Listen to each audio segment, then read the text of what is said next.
bây giờ chế chưa à? Chưa là? Tua này. Nào à? Tua là mi tu. Tua này tai. Nhìn đỡ luôn. Họ một đứa cha chỉ một đứa cười. Ốt lộ. Vô cả đâu mà, ô chỉ lăng liếu, giờ cú tiền mà, lăng xưa giờ cú na. Còn nông. Ô pe. Bây giờ chế chưa à?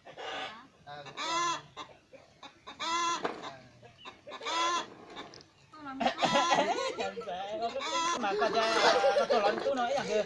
Hầu cứ. Vô cả nó lăng à. Có nó to có con rồi nhưng mà có dù cái đọt tất là con tên to à, có thể đi to. Nó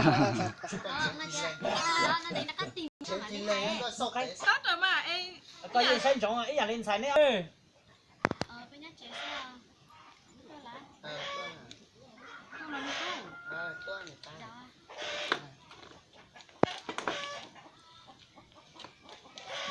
Là là. Em không như là khai cũng là tế chả chứ mà. Cho chị tới cha cái đi. Cái đi tuốt lên xài cái chân xài đó thì anh thấy vậy thì từ bỏ đi mà không lúc tao con nhỉ cái gì bây giờ theo lúc tao có gì bây theo lúc tao có giờ xem nè Uli mà. đi p Coi như là từ tua mi tu. Hai cái nó lăng à. Hai đi cha nó. và hai lulu mi tu anh thấy hả Tôi có từ tua thế con bé huli chào. cái cái hàng p Chị mua à? p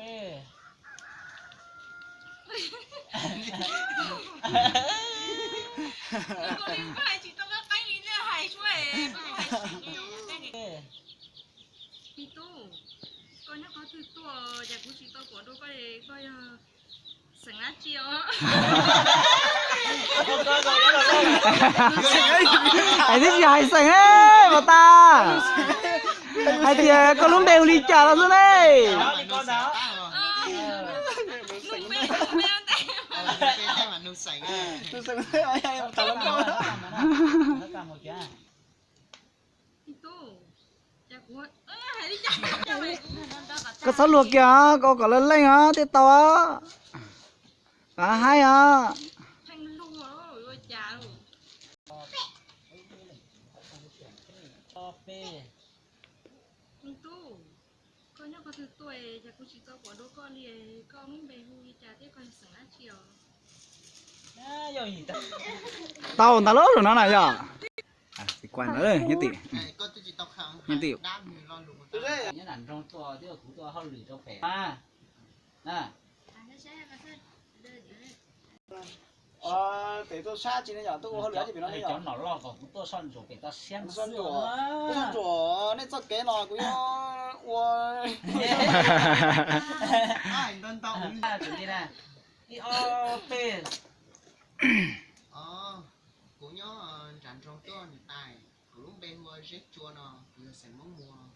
Cứ rồi là có của tôi về to xía nó tôi son chùa để tê kế đến ta đi ăn lúc sống tên nó là tôi uống thằng này nó nè. Ôi hơi cũng bên mua rết chua nó, vừa sẽ mong mua để cũng nhóm rắn trong tôi. chẳng có lo Chứ khắp bể Cái gì mà nhỉ? Ok, p ô nhà tài của lúc bây mua giết chua nó vừa sẽ mong mua cũng do con đàn trồng tua thế thì thả cũng cao tua xịt trong nó